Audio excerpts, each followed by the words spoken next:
সবাইকে আসসালামু আলাইকুম। সবাইকে ক্লাসে চলে আসছো অনলাইন ক্লাসে।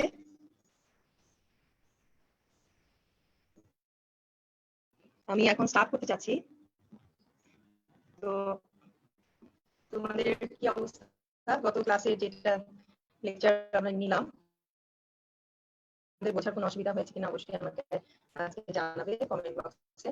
আমি তখন রিপিট করবো। আজকে আমার সেকেন্ড ক্লাস শুরু হচ্ছে। সবাই আমাকে শুনতে পাচ্ছ? একটু প্লিজ আমাকে একটু জানাও।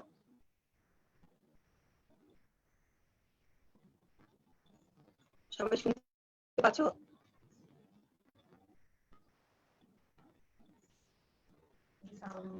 কতজন আসছে? আচ্ছা, ওকে, তোমরা শুনতে পাচ্ছ? একটু আমাকে হ্যাঁ ক্লিয়ার হলে দেন আমরা স্টার্ট করি আজকে লেসনটা। তারপরে দরকার হলে আমরা আবার ফার্স্ট লেকচার এবং সেকেন্ড লেকচার আবার সাম আপ করব। তো তোমাদের আমি একটু বলি, সবাই জয়েন করো আস্তে আস্তে। আমার কথা হলো যে আমার আজকে 2টো থেকে ক্লাস, কিন্তু আমাদের শিডিউলটা হচ্ছে, আমার শিডিউলটা তোমাদের সাথে থাকবে রবি, মঙ্গল এবং বৃহস্পতিবার দুপুর 2টো থেকে। তবে এর মধ্যে আমার যদি কোনো কাজে কোনো মিটিং বা একই সময়ে পড়ে যায়, ওভারল্যাপ করে, সেই ক্ষেত্রে আমি তোমাদেরকে অ্যাডভান্স অ্যানাউন্সমেন্ট দিয়ে একটু শিডিউলটা চেঞ্জ করে দেব। হ্যাঁ, এটা মাঝে মাঝে হতে পারে আর কি, আমি এর জন্য আগে বলে রাখলাম। তবে আমি ওই রবি, মঙ্গল এবং বৃহস্পতিবার 2টো থেকে নেব। তো আমরা মনে হয় আজকে শুরু করি তোমাদের ক্লাসটা। সাউন্ড ক্লিয়ার না? আচ্ছা, কিন্তু সাউন্ড কতটুকু আছে? বাড়ানো ছিল।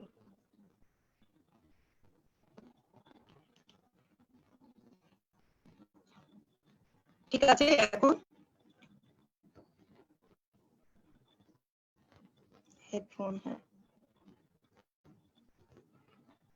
এটা ঠিক। ওকে, এখন ক্লিয়ার, সাউন্ড ক্লিয়ার তোমাদের সাথে? আমি আগাবো, ভলিউমটা একটু বাড়াই দিই। হ্যাঁ,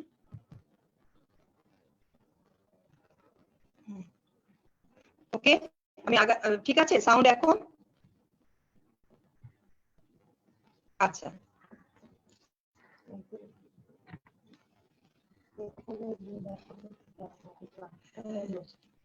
হ্যাঁ,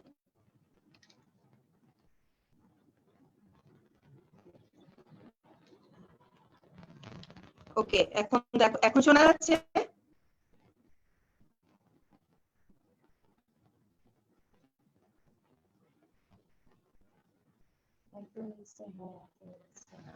আচ্ছা, তোমাদের তোমাদের এখন আমার এখান থেকে মনে হচ্ছে কোনো প্রবলেম নাই। তোমাদের ইন্ডিভিজুয়াল যে লাইনটা একটু চেক করে নাও, সেটার জন্য কারো কারো বেলায় হয়তো প্রবলেম হতে পারে।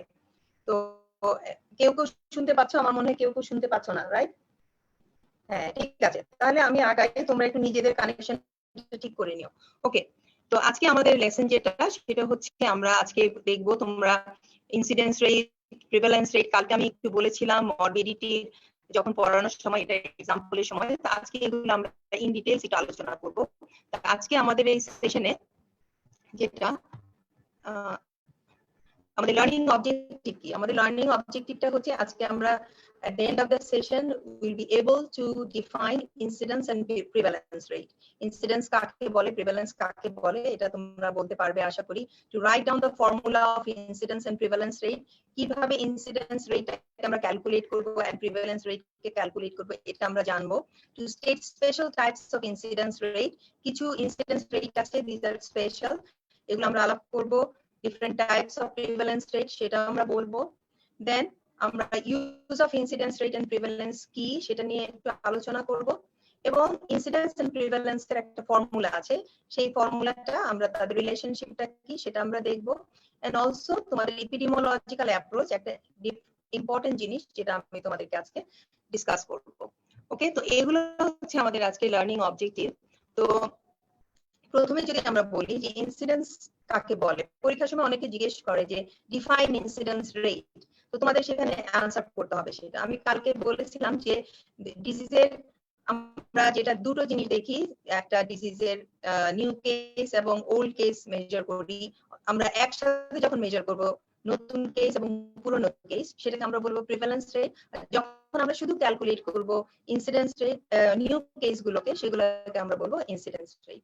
তো হোয়াট ইজ ইনসিডেন্স রেট যদি বলে, তোমরা এইভাবে খুব সহজ করে বলতে পারো, the number of new cases occurring in a defined population in a defined period of time. তার মানে হচ্ছে একটা নির্দিষ্ট পপুলেশন গ্রুপের মধ্যে একটা নির্দিষ্ট টাইম পিরিয়ডে নতুন যতগুলো কেস, যতগুলো ডিজিজ, নতুন ডিজিজের কেস যত নতুন আক্রান্ত হবে, সেগুলোকে আমরা বলবো ইনসিডেন্স রেট।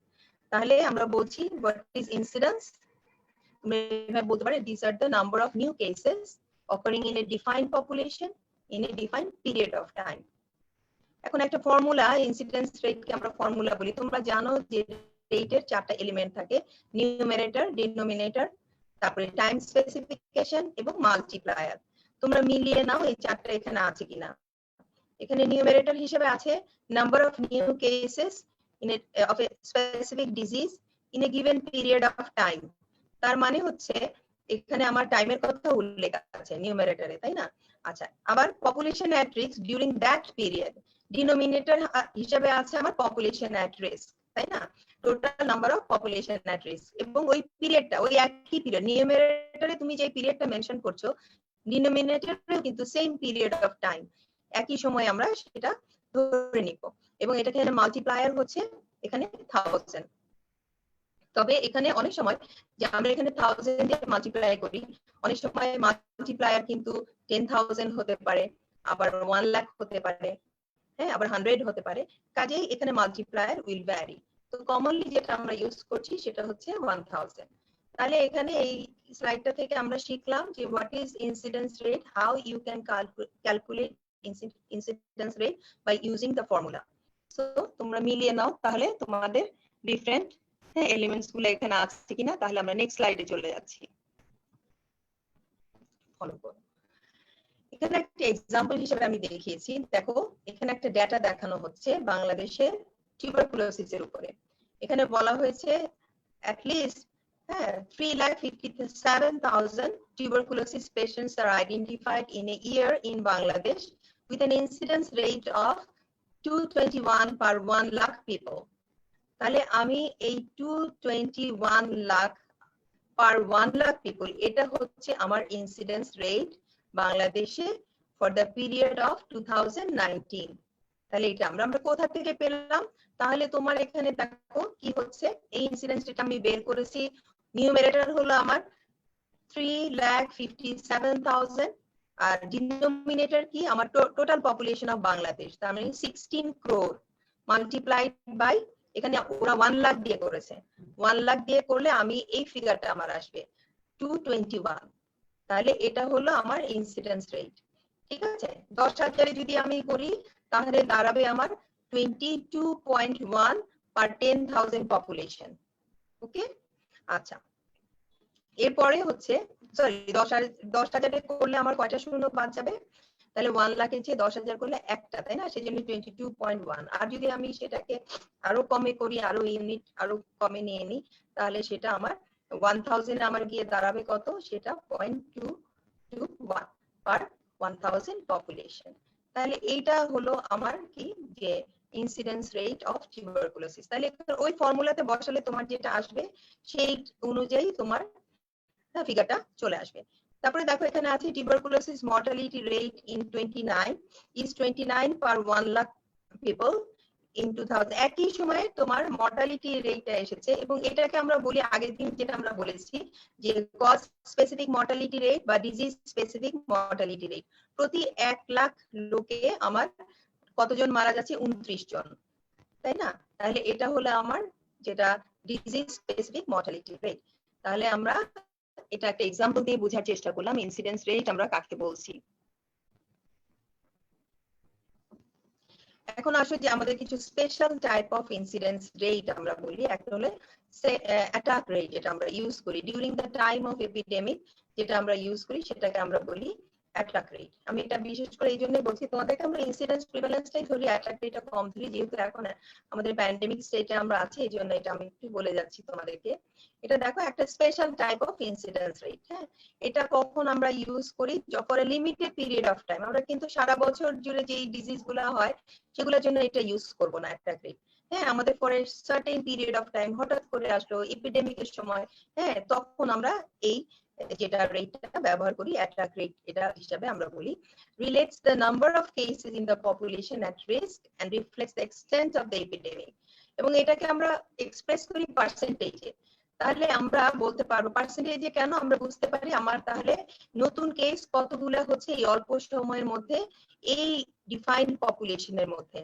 সেটা যদি বেশির দিকে যায় তাহলে আমি বলবো আমরা খুব সিভিয়ার একটা পর্যায়ে আছি, আর কমের দিকে গেলে, যেমন এখন আমাদের যদি বলি যে এখন আমরা আস্তে আস্তে মানে আমরা চাচ্ছি যে আমাদের ওয়েভটা স্লো হয়ে যাক, তাই না, এবং স্লো হয়ে যাক সেটার জন্য আমরা মনে করি যে আমাদের যত কেস আস্তে আস্তে কমবে আমরা তত স্লো ওয়েভের দিকে আগাবো। তো সেরকম ভাবে আমরা সিভিয়ারিটি অফ দ্য এপিডেমিক বা প্যান্ডেমিক এটা বোঝার জন্য এই অ্যাটাক রেট এই ইউনিটটা, এই টার্মটা ইউজ করি। এখানে ফর্মুলাটা দেখো সেম অ্যাজ ইনসিডেন্স রেট আমরা যেরকম ভাবে করেছি সেভাবেই, খালি এখানে কি যে তোমার মাল্টিপ্লায়ারটা হচ্ছে 100। এখানে দেখো নিউমারেটর আছে number of new cases of A specified disease during a specified time period বা ইন্টারভাল, যেটাকে আমরা বলবো ডিউরিং এপিডেমিকের সময় শর্ট পিরিয়ড অফ টাইমে আমরা এটা ক্যালকুলেট করি, এবং ডিনোমিনেটর হিসেবে আছে total population at risk during that time. এখন ইউজটা কি, ইনসিডেন্স রেটটা আমরা কি কি কাজে ব্যবহার করি, তাই না, এটার কি ইউজ আছে। তোমরা এটা জানো যে তোমরা চ্যাপ্টার 1 এ কনসেপ্ট অফ হেলথ এন্ড ডিজিজে তোমরা হেলথ ইন্ডিকেটরস গুলো করেছো, এবং সেখানে মরবিডিটি ইন্ডিকেটর বলে একটা ছিল, মর্টালিটি ইন্ডিকেটর, মরবিডিটি ইন্ডিকেটর, এরকম অনেকগুলো। তো মরবিডিটি ইন্ডিকেটরের মধ্যে আমরা ইনসিডেন্স রেট বলি, প্রিভ্যালেন্স রেট বলি, নোটিফিকেশন রেট বলি, হ্যাঁ এগুলো আরো আছে, তো মেইনলি এগুলোই। তো এখানে যেটা আমরা এটা মরবিডিটি স্ট্যাটাসের একটা ইন্ডিকেটর হিসেবে এটা ব্যবহার করি, এটা হলো এক নাম্বার ইউজ আমরা বলতে পারি। আরেকটা হচ্ছে ইউজ টু কন্ট্রোল ডিজিজ, আমরা যে কোনো ডিজিজ যখন কন্ট্রোল করতে চাই তখন এটাকে ইনসিডেন্স রেটটাকে একটা কন্ট্রোলের একটা মাত্রা হিসেবে বা ইন্ডিকেটর হিসেবে সূচক হিসেবে আমরা নিই। হ্যাঁ, কিরকম, যখন যদি আমরা দেখি যে কোনো একটা ডিজিজ আমরা কন্ট্রোল করতে চাচ্ছি, কিভাবে বুঝবো যে আমি কন্ট্রোলের পর্যায়ে গেছি কিনা।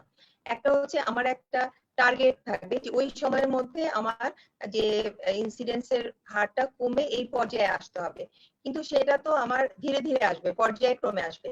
কাজে আমি রেটটাকে ফলো করবো, ইনসিডেন্স রেটটাকে, যে এটা কি গতিটা আগের চেয়ে কমছে কিনা, নাম্বারটা কি আগের চেয়ে কমছে কিনা। যদি কমতে থাকে তখন আমি ধরে নিব ইয়েস, আমার যে প্ল্যান করেছি কন্ট্রোলের জন্য ইট ইজ ওয়ার্কিং, তাহলে এটা একটা। এবং আমি যখন ওই ইনসিডেন্সটা কমিয়ে আমার টার্গেটের যে হারটা আছে সেই হারে আসতে পারবো, তখন আমি বলবো যে আমরা এই রোগটাকে নিয়ন্ত্রণ করতে সক্ষম হয়েছি। তাহলে এটাও একটা প্যারামিটার যে আমরা ডিজিজ কন্ট্রোলের জন্য, এটাই বলেছে 2 নম্বর পয়েন্টে, used as a parameter for controlling a disease. তারপরে হচ্ছে used for research into etiology and pathogenesis, distribution of disease and efficiency of preventive and therapeutic measure। তার মানে কি বলছে এখানে, যে এই হারটা দেখে, ইনসিডেন্সের রেটটা দেখেই কিন্তু আমরা, যেমন এই কোভিড-19 যখন আসলো, এটা এত দ্রুত হারে এটা ছড়াতে লাগলো, তখন কিন্তু এটা নিয়ে সবাই গবেষণায় বসে গেল, এবং সেখান থেকে আমাদের বের হয়ে আসলো যে এটি কোন ভাইরাস দ্বারা আক্রান্ত, এই ডিজিজটা কিভাবে শরীরের ভিতরে ঢুকে, প্যাথোজেনিসটা কিভাবে হয় সেটা আমরা দেখলাম লাংসে গিয়ে, তারপরে কি কি প্যাথোলজিক্যাল চেঞ্জ করে আলটিমেটলি লাংসটাকে নন ফাংশনাল করে, এবং সেখান থেকে আবার ভেরি ক্রিটিক্যাল পর্যায়ে যখন চলে যায় তখন অন্যান্য অর্গানকে সেটা এফেক্ট করে ফেলে। এবং প্যাথোজেনেসিসটাও আমরা তখন রিসার্চের মধ্যেই রিসার্চ করেই জানা যায়। তারপরে distribution of the disease in terms of time, place এবং পার্সন, আমরা কালকেই বলেছি ডিস্ট্রিবিউশন অফ ডিজিজ বলতে কি বুঝি, তাহলে এটাও আমরা জানতে পারি। এবং এফিসিয়েন্সি অফ দ্য প্রিভেন্টিভ এবং থেরাপিউটিক মেজার, আমরা যখন কোনো একটা, আমরা অনেক রকম ড্রাগ দেখেছি এটার উপরে, বা যে কোনো যখন ডিজিজের আউটব্রেক হয় বা যে কোনো এন্ডেমিক ডিজিজ যদি থাকে তার উপরে কিন্তু গবেষণা চলতেই থাকে, তাই না আমাদের। তো সেখানে আমরা অনেক সময় কতগুলো নতুন ড্রাগ হ্যাঁ অ্যাপ্লাই করে দেখি, এবং সেটা যখন পর্যায়ক্রমে যখন অনেকগুলো ফেজ ট্রায়ালের মধ্যে দিয়ে গিয়ে আমরা যখন পপুলেশনের উপরে দিই, তখন আমরা দেখতে চাই যে ডিজিজটার অকারেন্সটা কমাচ্ছে কিনা, এটার ইনসিডেন্সটা কমাচ্ছে কিনা, তাই না? তো কাজে এই যে এটার যে এফিকেসিটা বা efficiency of the preventive and therapeutic drugs যেগুলো আছে, এগুলো যদি আমরা মেজার করতে চাই, তাহলে কিন্তু আমরা ইনসিডেন্স রেটটা দেখা দরকার। সো তোমার ড্রাগের বেলায় হয়, ভ্যাকসিনের বেলা হয়, যেমন এখন যে ভ্যাকসিনটা চলছে, ভ্যাকসিনটা আমরা যেটা ইউকে তে ট্রায়াল দিয়েছে বা অন্যান্য ইউএসএ তেও ট্রায়াল দেওয়া হচ্ছে, এই ভ্যাকসিন গুলা পরে যখন যদি মনে করা হয় হ্যাঁ ইয়েস এটা সম্ভাবনা আছে, তখন তো একটা পর্যায়ে একটা পপুলেশনের মধ্যে এটা আবারও এটা দেওয়া হবে, এবং এটা যখন তখন মানে এটা যখন পপুলেশনের উপরে প্রয়োগ করা হবে, তখন এরপরে যদি আমরা দেখি ইনসিডেন্স রেটটা দ্রুত হারে কমে যাচ্ছে, তার মানে বুঝতে পারবো আমরা ইয়েস দ্য ভ্যাকসিনটা খুব ইফেক্টিভ ভাবে কাজ করছে পপুলেশনের উপর, তখন কিন্তু এটা গ্রহণযোগ্যতা সারা দুনিয়া ব্যাপী হয়ে যাবে। তো কাজে এইগুলো দেখার জন্য আমাদের ইনসিডেন্স রেটটা আমরা ইউজ করি। তো আমাদের ইনসিডেন্স রেটে তোমাদের এই যে এমবিবিএস পর্যায়ে আমার মনে হয় এতটুকুই যথেষ্ট। এরপরে আসি প্রিভ্যালেন্স রেট কাকে বলে। প্রিভ্যালেন্স রেটটা আমরা বলেছি এটা বেশি হবে, তাই না? কেন? বিকজ এখানে ওল্ড কেস গুলো যুক্ত হচ্ছে। তো number of all current case বলি অথবা number of all existing cases, existing কেসের মধ্যে আমার ওল্ড এবং নিউ দু রকম কেসই পড়ে যাচ্ছে। এখানে দেখো যেটা বলা আছে at given point in time and over a period of time, তার মানে হলো এটা খুব অল্প সময়ের জন্য আমরা এটা মেজার করতে পারি, অথবা over a period of time 1 বছর 2 বছর বা 5 বছর এরকম ভাবে আমরা টাইমটা ধরে নিতে পারি। এর উপর বেস করে টাইম ধরার উপর বেস করে এটাকে দুই রকম ভাবে ভাগ করা যায়, একটা হচ্ছে পয়েন্ট প্রিভ্যালেন্স আর একটা হচ্ছে পিরিয়ড প্রিভ্যালেন্স। একটা হচ্ছে পয়েন্ট প্রিভ্যালেন্স আর একটা হচ্ছে পিরিয়ড প্রিভ্যালেন্স। তো পয়েন্ট প্রিভ্যালেন্স আমরা খুব অল্প সময়ের জন্য করি, ধরো একদিন বা ফিউ ডেজ অথবা ফিউ উইকস এর মধ্যে, হ্যাঁ। আর পিরিয়ডটা আমরা বলেছি 1 বছর 2 বছর বা 5 বছর। তোমরা এটা এখন তোমরা স্লাইড গুলো দেখো, আমি যে বাড়তি কথাগুলো বলি বোঝানোর জন্য সেগুলো তোমরা নোট ডাউন করো। আর তোমাদেরকে যেহেতু আমি স্লাইড দিয়ে দিব, কাজেই এখন এই দেখে দেখে স্লাইড লেখার কোনো দরকার নেই, তাহলে কিন্তু তুমি আমার সাথে তাল মিলাতে পারবে না। ওকে, তাহলে আমরা এই স্লাইড থেকে জানলাম হোয়াট ইজ প্রিভ্যালেন্স রেট এবং what are the types of prevalence rate. তাহলে point prevalence and period prevalence. এখন এখানে আমরা দেখি হোয়াট ইজ পয়েন্ট প্রিভ্যালেন্স। এখানে সব একই রকমই হবে, খালি তুমি টাইমটা এখানে ফিক্স করে দিবে।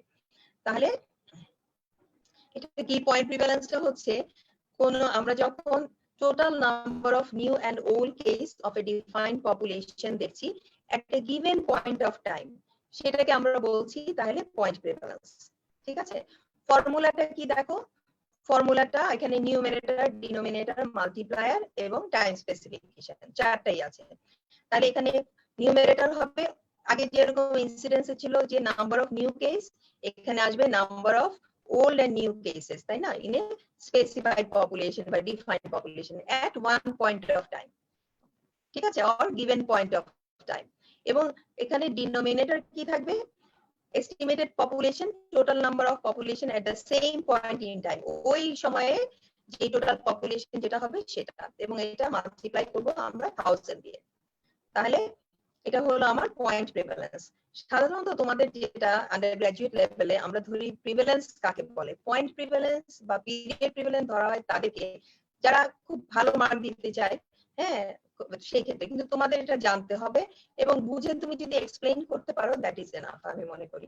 আর ফর্মুলাটা তোমাদের এই কারণে তোমাদের জানতে হবে কারণ এইটা তোমার অস্পিতে বিভিন্ন রকম আমাদের যে ডেটা দিয়ে তোমাদের ক্যালকুলেট করা লাগে যে কোন একটা এরিয়ার কোন একটা ডিজিজের ইনসিডেন্স রেট বের করো, প্রিভ্যালেন্স রেট বের করো, সেখানে কিন্তু তোমাকে পুরো ফর্মুলাটা লিখে তারপরে তোমার ভ্যালুটা বসাতে হবে।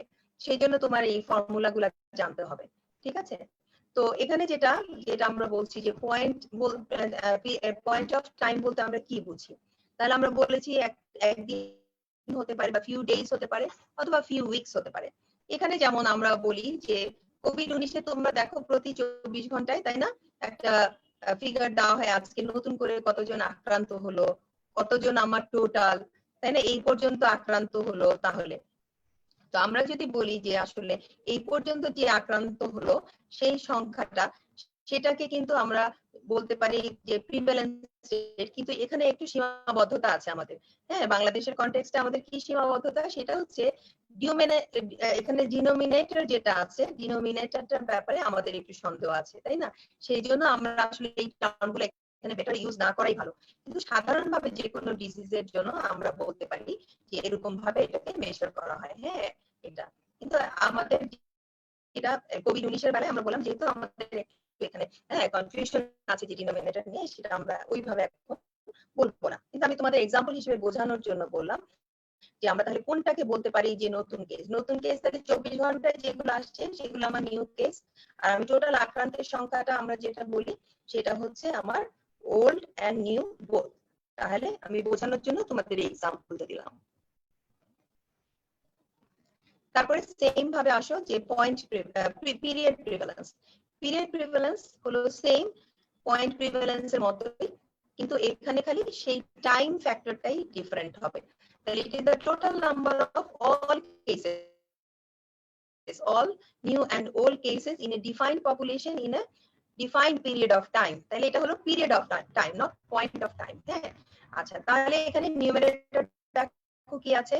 সেম অ্যাজ বিফোর, অনলি যেটা টাইমের ব্যাপারটা ইজ ডিফারেন্ট, তাই না? একটা গিভেন পিরিয়ড অফ টাইমের মধ্যে তোমার এটা নিতে হবে।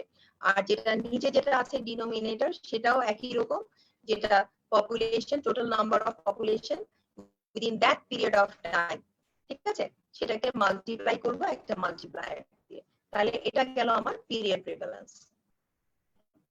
এতটুকু তোমাদের ঠিক আছে? আমি কি খুব স্পিডে যাচ্ছি নাকি তোমরা একটু বলো ম্যাডাম, একটু স্লো বলেন। আচ্ছা, এখন আসো যে আমার ইউজ কি, ইউজ অফ প্রিভ্যালেন্স কি আমার। হ্যাঁ, আমরা ইনসিডেন্সের আমার ইউজ গুলো দেখেছি না, এটাকেও আমরা বলবো যে এটা আমার একটা মরবিডিটি ইন্ডিকেটর, তাই না? এটাও একটা মরবিডিটি ইন্ডিকেটর হিসেবে ইউজ করা হয়, আমরা জানি। তো এখানে আরেকটা জিনিস, যেটা প্রিভ্যালেন্স দেখে আমরা যে কোনো ডিজিজের কি বুঝতে পারি, ডিজিজের ডিস্ট্রিবিউশনটা কিরকম, তার ম্যাগনিটিউডটা কিরকম ইন দ্য কমিউনিটি, সেটা অ্যাসেস করতে পারি। তো প্রথম পয়েন্টটা কিন্তু তাই বলেছে, prevalence help us to estimate the magnitude of the disease or distribution of the disease in the community.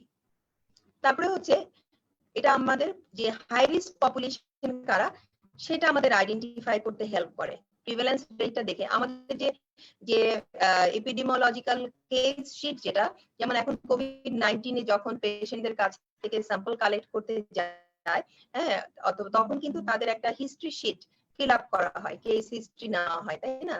তার বয়স কত, তিনি কোন জেন্ডারে, হ্যাঁ, তার হলো তিনি কি করেন, কোন গ্রুপে, সোশিও ইকোনমিক স্ট্যাটাসটা কোন গ্রুপের মধ্যে পড়বে, তার হাউজিং কন্ডিশন কি, কোথায় থাকে, তারপরে হচ্ছে ওনার কোনো কোমরবিড ইলনেস আছে কিনা, হ্যাঁ, এগুলো সব ইনফরমেশন কিন্তু নেওয়া হয়।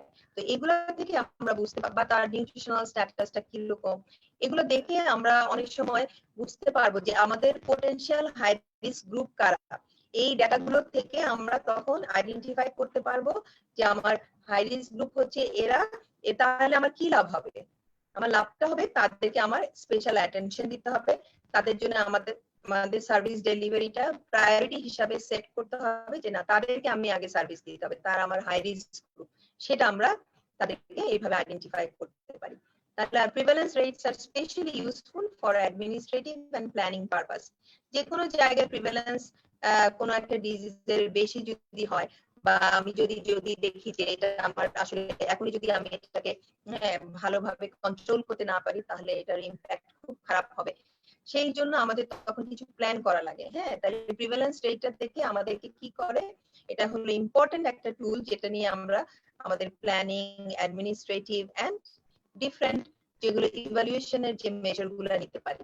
যেমন ধরো, আমি ফর এক্সাম্পল হিসেবে বলছি, যখন আমরা অনেক বছর আগে যখন আমরা ডায়রিয়া ডিজিজ আমাদের একটা বাচ্চাদের চাইল্ডহুড ইলনেস এর মধ্যে 1 নাম্বার হিসেবে আমরা দেখলাম যে এটাই সবচেয়ে বেশি, তখন আমরা একটা ওআরটি কর্নার করলাম, ওরাল রিহাইড্রেশন থেরাপির জন্য একটা ওআরটি কর্নার করলাম প্রত্যেক হাসপাতালে, একদম তোমার ফার্স্ট রেফারেল লেভেল থেকে শুরু করে টারশারি লেভেল পর্যন্ত প্রত্যেকটা জায়গায় আমার ওআরটি কর্নার থাকবে। তোমরা জানো যে এখন যে নন কমিউনিকেবল ডিজিজ গুলো এত বেশি আমাদের, যে এখন আমাদের ডিজিজ বার্ডেন এটা অনেক হিউজ না, এটা আমাদের অলমোস্ট দেখা গেছে যে 2/3 অফ দা পপুলেশন সাফার করে যে নন কমিউনিকেবল ডিজিজ। এখন এনসিডি কর্নার অনেক জায়গাতে, বিশেষ করে ফার্স্ট রেফারে উপজেলা হেলথ কমপ্লেক্স গুলাতে এনসিডি কর্নার তৈরি করা হয়েছে।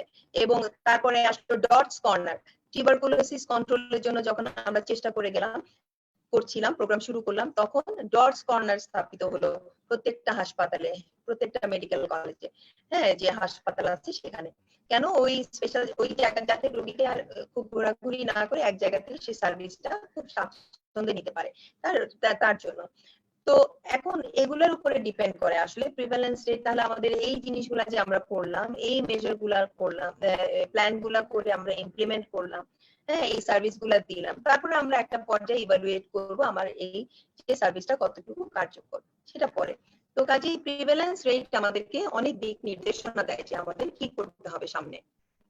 তো আমার মনে হয় যে প্রিভ্যালেন্স আর ইনসিডেন্স সম্পর্কে তোমাদের এতটুকু জানো। আর আমরা যেটা একটা ফর্মুলা ইউজ করি, এই স্লাইডে এটার কথা বলা হয়েছে যে এই দুটোর মধ্যে একটা রিলেশনশিপ আছে, prevalence equal to incidence into duration of illness. ঠিক আছে, পি মানে প্রিভ্যালেন্স, আই মানে ইনসিডেন্স, আর ডি মানে হচ্ছে ডিউরেশন অফ ইলনেস, অথবা মিন ডিউরেশন বলি, মিন ডিউরেশন অফ ইলনেস। তাহলে আমরা যদি তোমরা অ্যালজেব্রাতে করেছো যে পি ইকুয়াল টু আইডি, এখান থেকে আমরা কিন্তু যেটা আবার ফর্মুলাকে ইউজ করে ইনসিডেন্স কিভাবে বের করব, তখন আমার যদি প্রিভ্যালেন্স জানা থাকে, ডিউরেশন অফ ইলনেস জানা থাকে, তাহলে আমি এখান থেকে ইনসিডেন্স বার করতে পারি। অথবা তোমার প্রিভ্যালেন্স বা ইনসিডেন্স জানা থাকলে ডিউরেশন অফ ইলনেস বের করা যায়। এগুলো তোমাদের অনেক সময় আমরা যে অস্পিতে বিভিন্ন ডেটা দিয়ে ক্যালকুলেট করার জন্য বলি, তো এটা তোমাদের মনে রাখতে হবে। এবং এটা ভাইভাতেও অনেক ধরা হয়, রিটেনও মাঝে মাঝে আসে। তো this is important for you. হ্যাঁ,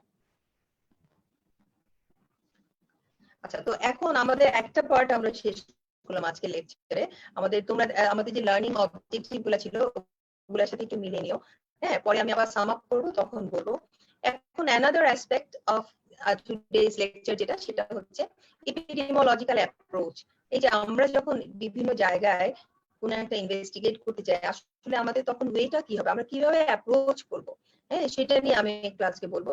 যেমন একটা হচ্ছে এপিডেমিওলজিক্যাল অ্যাপ্রোচের মধ্যে কমন হচ্ছে বাই আস্কিং কোয়েশ্চেন। আমরা প্রথমে জানতে চাই কি হলো, হ্যাঁ, কখন হলো ব্যাপারটা, মানে বিভিন্ন ধরনের প্রশ্ন থাকে আমাদের, তাই না?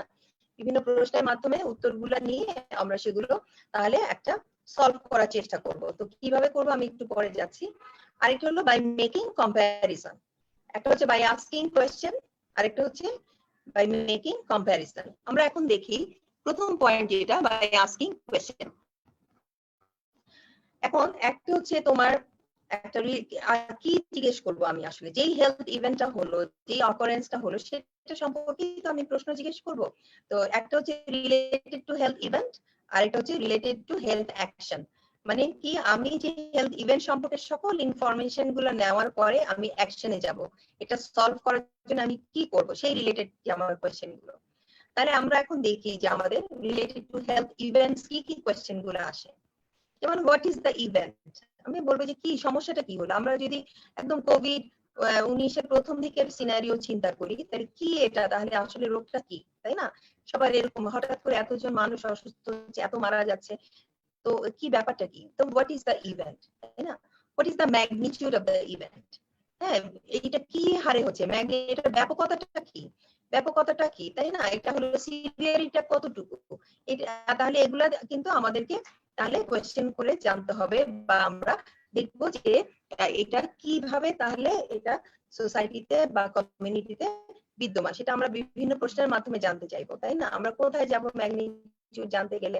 আমরা তখন হসপিটালে দেখবো তাদের কতজন অ্যাডমিশন হচ্ছে, তারপরে আমরা অনেক সময় পপুলেশন গ্রুপে দেখি তার কতজন আক্রান্ত হচ্ছে, সেরকম ভাবে আমরা জানতে পারি।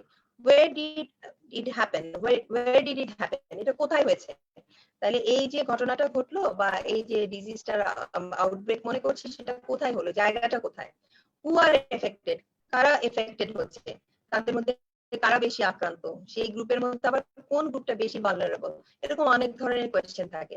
why did it happen, হ্যাঁ, এটা কেন হলো, হ্যাঁ, বা কিভাবে হলো, তাহলে এরকম কোয়েশ্চেন গুলা আমাদের মনে অ্যারাইজ করবে, তাই না? আমরা যদি ঘটনাটা সলভ করতে চাই, তাহলে what is the event, what is the magnitude, where did it happen, তার মানে এখানে আমার চলে আসছে কি, আমরা যদি আবার আগের কথায় চলে যাই, স্থান, কাল এবং পাত্র, তাই না? তাহলে time, place and person distribution. Regarding the event আমার এগুলো জানতে হবে। হোয়াট ইজ দ্য ইভেন্টের পরে আমার জানতে হচ্ছে time, place and person distribution. আমি বলেছি যে এপিডেমিওলজিতে আসলে ওভারল্যাপিং অফ এক্সপ্লেনেশন হয় জিনিসগুলো, এই জন্যই খুব ইন্টারেস্টিং। তো কাজে তোমাদেরকে ওইভাবে রিলেট করতে হবে যে জিনিসগুলো আসলে কোন জায়গার সাথে সম্পৃক্ত। হ্যাঁ, তাহলে তোমরা দেখবে যে এপিডেমিওলজিটা তোমাদের ইজি হয়ে যাবে অনেক। আর সবসময় এক্সাম্পল দিয়ে মনে রাখবে তোমরা। তো আমি যেটা বলছিলাম যে রিলেটেড টু হেলথ ইভেন্ট, তাহলে আমাদের এই কোয়েশ্চেন গুলা, তাই না? আচ্ছা, এখন আসো রিলেটেড টু হেলথ অ্যাকশন। হ্যাঁ, রিলেটেড টু হেলথ অ্যাকশন কি হবে এখন? What can be done to reduce the problem and its consequences? এই প্রবলেমটা কমানোর জন্য কি করা যেতে পারে, বা এই প্রবলেমের যে কমপ্লিকেশনস গুলো হচ্ছে বা ব্যাড কনসিকুয়েন্স গুলো হচ্ছে, সেটা আমরা কিভাবে কমাতে পারি? হ্যাঁ, কি করা যায়? আচ্ছা, how it can be prevented in the future, তাই না? ফিউচারে এটাকে প্রিভেন্ট করার জন্য আর কি পদক্ষেপ নেওয়া যেতে পারে? What action should be taken by the community? এর জন্য কমিউনিটি কি করতে পারে?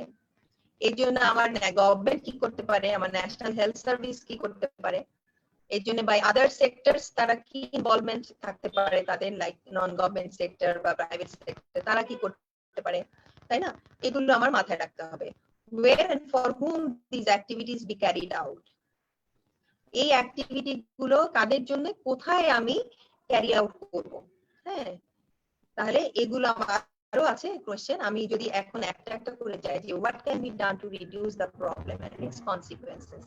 কোভিড-19 যখন আসলো, তাহলে দেখো আমাদের কিন্তু একদম সবাই তটস্থ হয়ে গেলাম আমরা, আমাদের সবাই কিন্তু তখন নড়ে বসলাম যে আমাদের তো আগে থেকেই অনেক কিছুই করা দরকার। হ্যাঁ, তারপরে যখন চলে আসলো তখন কিন্তু আমরা যে আমাদের যে ডিটেকশন সেন্টার কিভাবে আমরা ডিটেক্ট করব, কোথায় করব, এই ব্যাপারে কিন্তু আমাদের ডিসিশন গুলো নেওয়া হলো। তারপরে হলো এটার কনসিকুয়েন্স গুলা, হ্যাঁ, যে যাতে কমানো যায়। তাহলে কনসিকুয়েন্স বলতে যাতে এটা যাতে আরো কমপ্লিকেটেড স্টেজে না যায়, সেজন্য আমাদের কি কি পন্থা অবলম্বন করতে হবে, কি কি মেডিকেল অ্যাডভাইস গুলো আমাদের ফলো করতে হবে, সেগুলো কিন্তু আমাদের জন্য তখন জরুরি। তাহলে এগুলো আমাদের তখন মাথায় রাখতে হয়েছে। How can it be prevented in the future? ভবিষ্যতে এটা যাতে না আসে এরকম, তাহলে কি করা যায়? তাহলে এটার একটা কি লাগবে? একটা ভ্যাকসিন লাগবে, হ্যাঁ, আর একটা ইফেক্টিভ একটা ট্রিটমেন্ট লাগবে, একটা কার্যকরী ট্রিটমেন্ট লাগবে। এই দুটার ব্যাপারে তাহলে আমাদের চিন্তা করতে হবে। তাহলে এবং সেইটাই কিন্তু সারা ওয়ার্ল্ড কিন্তু এখন তাই করছে, তাই না? এটা চিকিৎসা এবং ভ্যাকসিন তৈরির ব্যাপারে কিন্তু কাজ হচ্ছে এখন। What action should be taken by the community? এখন যে আমরা কমিউনিটিতে আছি তারা আমরা কি করতে পারি, তাই না? একটা লোকাল কমিউনিটি, তাদের কি দায়িত্ব, আমাদের গভর্নমেন্টের কি দায়িত্ব, এবং অন্যান্য এখন কিন্তু যেই মহামারীটা হচ্ছে COVID-19, all sectors are involve. এখানে খালি হেলথ সেক্টর না, এখানে কিন্তু মাল্টি সেক্টরাল ইনভলভমেন্ট আমরা দেখতে পাচ্ছি, তাই না? মাল্টি সেক্টরাল এর মধ্যে আমাদের সব ফুড এন্ড এগ্রিকালচার চলে আসছে, আমাদের কমিউনিকেশন, হ্যাঁ, আমাদের ফাইন্যান্স সেক্টর, হ্যাঁ, এলজিআরডি যেটা সেটার সাথে আমাদের রিলেটেড। হ্যাঁ, কাজে এখানে মাল্টি সেক্টরাল ইনভলভমেন্ট এখানে আমাদের প্রয়োজন। এবং এখানে আমরা বলছি যে কমিউনিটিরও অনেক ইনভলভমেন্ট থাকে না, লোকাল কমিউনিটি কিভাবে যারা আমাদের কমিউনিটি পিপলকে আমরা এম্পাওয়ার করতে, আমাদের উদ্দেশ্য হচ্ছে পিপলকে মোটিভেট করে এম্পাওয়ার করা, যাতে যে যার দায়িত্বটা নিজেই নিয়ে নেবে, তাই না? সেলফ প্রোটেকশন আমরা বলি, আমরা যে এখন বলছি যে আমাদের কি কি করা উচিত, কি কি করা উচিত, কিন্তু আমি তো এটা একদম এটাকে এনশিওর করতে পারছি না যে অমুক সে ইউজ করছে কি করছে না। এটা হলো একদম নিজ দায়িত্বে তাদের কিন্তু এখন করতে হবে। তো এই কমিউনিটির মধ্যে তাদের সারাটা কিরকম, বা কোন একটা গ্রুপ অফ কমিউনিটি কি আমার এটা ফলো করছে কিনা, মানে এই জিনিসগুলো ইম্পর্টেন্ট, সেখানেও কিন্তু দায়িত্ব আছে। আমাদের চেষ্টা থাকবে সবাই যাতে মোটিভেটেড হয়ে এগুলো, এই যে প্রিভেন্টিভ মেজার গুলো ফলো করে, সেটা আমাদের খেয়াল রাখা সবারই দায়িত্ব। তো একটা হচ্ছে, আরেকটা হচ্ছে আমরা বলেছি where and for whom these activities be carried out। এখন আমরা বলছি যে এই যে আমাদের যে আমরা মেজার গুলো নিলাম, এগুলো কিন্তু সবার জন্যই আমাদের দেখতে হবে। হ্যাঁ, এবং বিশেষ করে আমরা বলি যে যারা আমরা এখন বলছি যে যারা সিভিয়ার এবং ক্রিটিক্যালি ইল যারা কোভিড-19 এ তাদের হাসপাতালে আসার জন্য আমরা বলি, তাই না? এবং আইসিইউ আমরা বলেছি যে 5% লোকের জন্য দরকার। তো কাজে ওইভাবে আমাদের একটা প্রিপারেশন রাখতে হবে। তবে অ্যাজ এ হোল আমরা ফুল পপুলেশন কভারেজে আমাদের থাকা উচিত। এইজন্য কিন্তু আমরা বিভিন্ন সিস্টেম অ্যাডপ্ট করেছি। এখন টেলিমেডিসিনের মাধ্যমে স্বাস্থ্য সেবা দেওয়া হচ্ছে। কারণ আমরা চাই সবাই ঘরে থাকুক। কিন্তু আবার স্বাস্থ্য সেবাটাও যাতে কেউ বঞ্চিত না হয় সেটা পাওয়া থেকে, সেটাও আমাদের মাথায় রেখে আমরা বিভিন্ন প্রযুক্তির মাধ্যমে স্বাস্থ্য সেবাটা দেওয়ার চেষ্টা করছি। So where and for whom these activities be carried out, এবং আমরা এটাকে যত ডিসেন্ট্রালাইজ করতে পারবো আমাদের সার্ভিস গুলাকে, তত বেশি আমরা পপুলেশন কভারেজ দিতে পারবো, তাই না? জনসাধারণ তত বেশি সেবাটা পাবে হাতের কাছে। সেটা আমাদের পর্যায়ক্রমে আমাদের পরিধিটা বাড়াতে হবে, সেবা প্রদানের পরিধিটা বাড়াতে হবে। তো কাজে এই যে হেলথ রিলেটেড অ্যাকশন গুলা, যে মেজার গুলো আমরা কি নিব, তখন এই কোশ্চেন গুলাকে আগাতে হবে।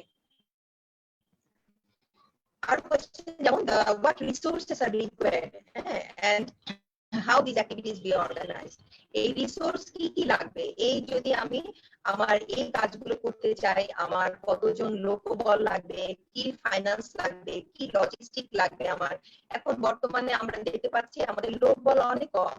আমার ডাক্তার, নার্স এবং অন্যান্য যে হেলথ কেয়ার ওয়ার্কার যারা আছে, হেলথ টেকনোলজিস্ট, ল্যাব টেকনোলজিস্ট, হঠাৎ করে দেখলাম যে আমরা তাদের প্রয়োজনটা খুব দ্রুত বেড়ে গেল। কেন বেড়ে গেল? কারণ যাও আছে আমাদের আমাদের স্বল্পতা আছে লোকবল এবং সব লজিস্টিকে, তারপরেও আমরা দেখলাম লোকবলের ব্যাপারে আমরা দেখলাম অনেকে আমাদের ইনফেক্টেড হয়ে যাচ্ছে, তখন তারা সেবা দিতে পারছে না।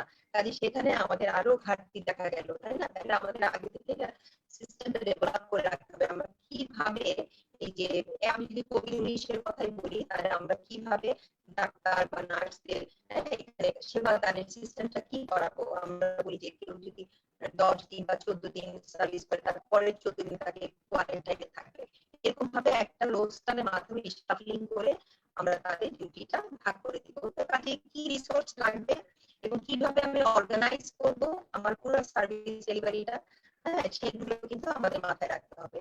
What difficulties may arise and how might they be overcome, এই সেবা দিতে গিয়ে আমি কি কি সমস্যার সম্মুখীন হতে পারি এবং সেগুলো কিভাবে আমি ওভারকাম করবো, এটা আগেই আমার মাথায় রাখতে হবে।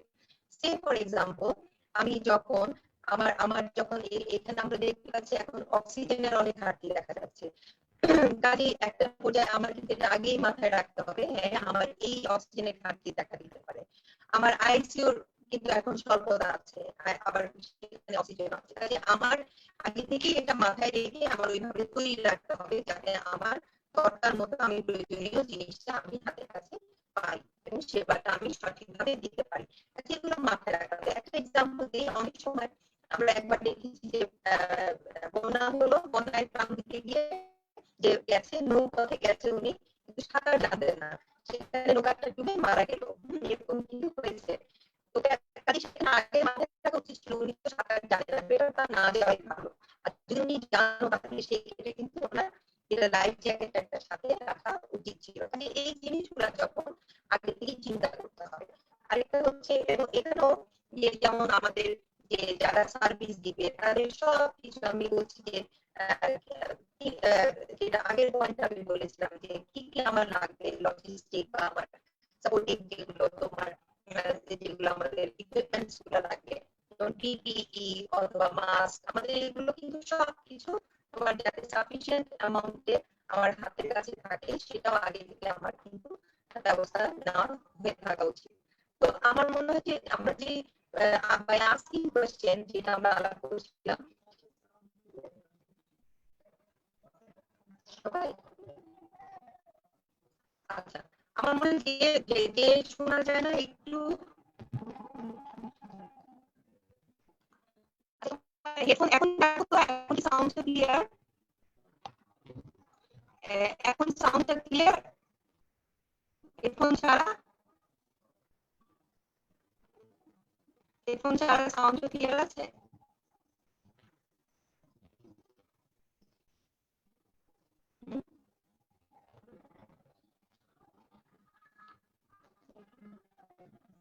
আচ্ছা আচ্ছা এখন দেখো আবার একটু প্লিজ আমি একটু আবার রিঅ্যাড্রেস করলাম, এখন শোনা যাচ্ছে?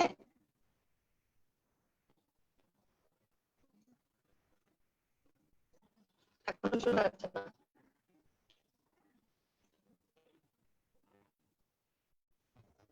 ওকে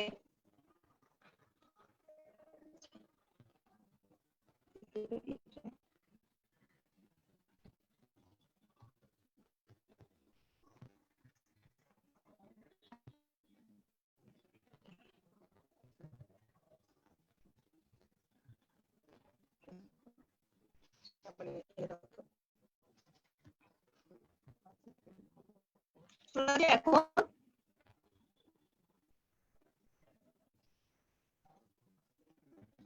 আচ্ছা ওকে, শোনা যায় না?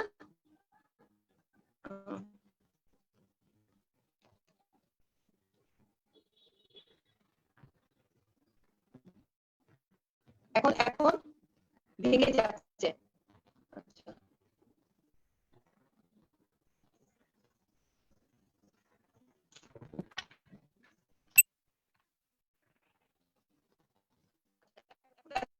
এখন শোনা যাচ্ছে? এখন একটু রেসপন্স করো তো, না সেট করলাম। আচ্ছা অলমোস্ট শেষ পর্যায়ে, শোনা যায়?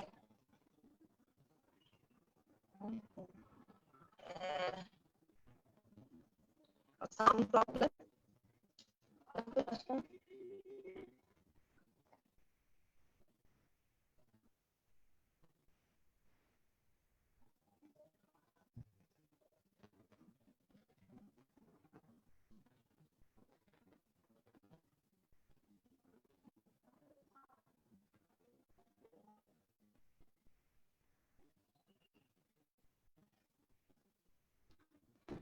শোনা যায় এখন?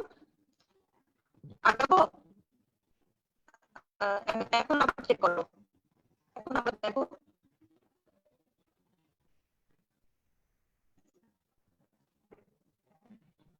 ওকে আচ্ছা আজকে যদি তাহলে সাউন্ড প্রবলেম, আচ্ছা আমার জাস্ট একটু বাকি ছিল। ওকে ক্লিয়ার না? সব তো মিলে আসছে।